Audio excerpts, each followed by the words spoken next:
नमस्कार। हिमाचल दर्पण live TV देख रहे हैं आप और मैं हूं आपके साथ अमीशा कुल्ला। हिमाचल प्रदेश की राजधानी शिमला में अंग्रेजों द्वारा कई खूबसूरत इमारतों, कई खूबसूरत बिल्डिंगों का निर्माण किया गया है। रोहडू क्षेत्र के अड़हाल गांव में स्थित government Virbhadra senior secondary school, जो कभी अंग्रेजों द्वारा बनाई गई थी और अंग्रेज यहाँ पर रहा करते थे। क्या इसका इतिहास है और क्या इस बिल्डिंग की आज स्थिति है और क्या वीरभद्र सीनियर सेकेंडरी स्कूल का इतिहास है, ये भी जानेंगे। और आपको बता दें कि वीरभद्र सीनियर सेकेंडरी स्कूल हमारे पूर्व स्वर्गीय मुख्यमंत्री वीरभद्र सिंह के नाम पर हिमाचल प्रदेश में एकमात्र स्कूल बनाया गया है। आइए जानते हैं इस रिपोर्ट में कि क्या स्थिति इस स्कूल की है और क्या स्थिति अंग्रेजों द्वारा निर्मित बिल्डिंग की है, ये आपको दिखाएंगे। क्या सुधार होना चाहिए, जिस सर परिचय के साथ जानना चाहेंगे। मैं किशोर कुमार शर्मा, मैं इसी विद्यालय का विद्यार्थी भी रहा हूं और वर्तमान में हिंदी विषय का प्राध्यापक हूं इस विद्यालय में। सर्वप्रथम मैं आप सभी का बहुत बहुत आभारी हूं कि आपने अपना कीमती समय निकाला, हिमाचल दर्पण की ओर से आप कवरेज कर रहे हैं। मेरी प्राइमरी एजुकेशन दिल्ली से है। उसके बाद जब मैं यहाँ पर आया तो यहाँ पर एक बहुत बड़ा ऐतिहासिक भवन हुआ करता था। वो ऐतिहासिक भवन जो है उसका निर्माण सन 1911 में अंग्रेज़ों के द्वारा किया गया था। अमरसन नाम के कोई अंग्रेज़ ऑफिसर थे जिनके नाम पर ये स्कूल काफ़ी लंबे समय तक चलता रहा और सन 1946 में यह विद्यालय हाई स्कूल बना। देश आज़ाद हुआ और आज़ादी से पहले जब हमारे देश में यहाँ पर राजाओं का राज था तो उसमें वीरभद्र सिंह जी वो जो है देहरादून में पढ़ते थे। उनका काफ़िला इस साइड से आ रहा था। उनका रात्रि प्रवास यहाँ पर हुआ और यहाँ के लोगों ने उनसे निवेदन किया कि महाराजा पदम सिंह जी के पास संदेश पहुँचाया जाए, इस विद्यालय को स्तरोन्नत किया जाए। और जनता के आग्रह पर वीरभद्र जी के नाम पर इस विद्यालय का नाम वीरभद्र सिंह, उसमें वीरभद्र सिंह उच्च विद्यालय पड़ा था। फिर समय बदला, देश आज़ाद हुआ, वीरभद्र सिंह जी मुख्यमंत्री बने। उनका इस विद्यालय से बहुत लगाव था और जो ऐतिहासिक भवन था ये सन 1991 में एक अग्निकांड हुआ था। उस अग्निकांड में जलकर राख हो गया था और उस समय एक ऐसी स्थिति यहाँ पर पैदा हो गई।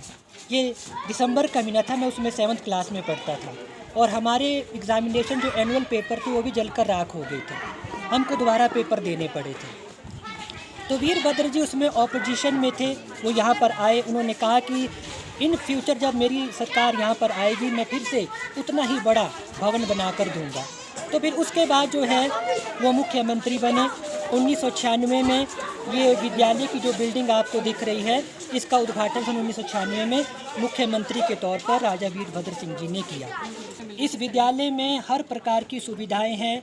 हमारे पास वोकेशनल सब्जेक्ट भी है, हर सब्जेक्ट की लैब है। हमारे पास आईटी की लैब है, हमारे पास हेल्थ केयर की लैब है, हमारे पास टेलीकॉम की लैब है। राजा साहब के नाम का स्कूल है और निश्चित तौर से उन्होंने बहुत काम यहाँ पर किया, परंतु इसका श्रेय सभी को जाता है क्योंकि सभी ने इसके लिए विकास किया है, प्रयास किया है। कोई नेता चाहे कांग्रेस का हो चाहे कोई भाजपा का हो, क्योंकि कोई ना कोई यहाँ का स्टूडेंट तो था ही, ठीक है।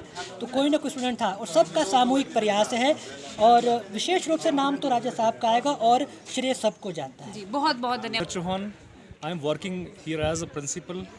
I have joined just in this year on the very 1st of Jan. तो जहाँ तक आपने प्रश्न किया है स्कूल को लेकर, हालांकि यहाँ इंफ्रास्ट्रक्चर बहुत बड़ा है। आप जानते हैं कि बड़ा ऐतिहासिक स्कूल है।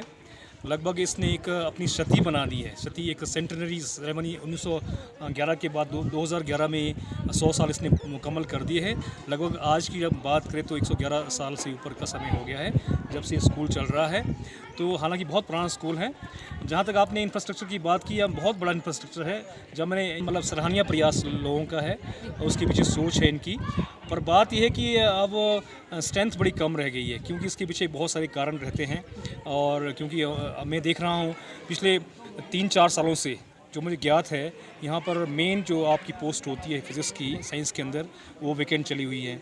और अभी लेटेस्ट अभी इसी विंटर के अंदर मैथ्स के लेक्चर यहाँ से ट्रांसफ़र होके गए हैं।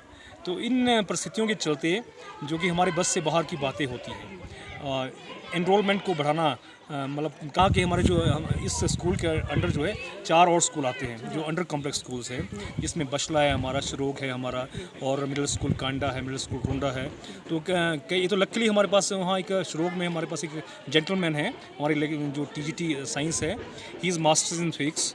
हम उनकी सेवाएं लेते रहते हैं, पर दिक्कत है कि हम वो टेम्परेरी सोल्यूशन है। यहाँ सिर्फ अभी 161 बच्चे हैं पढ़ रहे हैं, जिसमें कि 82 लड़के हैं और 79 लड़कियां शिक्षा ग्रहण कर रही है 6ठी से लेकर 12वीं तक। मैं हालांकि मुझे भी पहली बार ये मौका मिला और भाग्यशाली मैं हूँ कि इस ऐतिहासिक स्कूल में I have got this opportunity to serve in this historic school that I can से।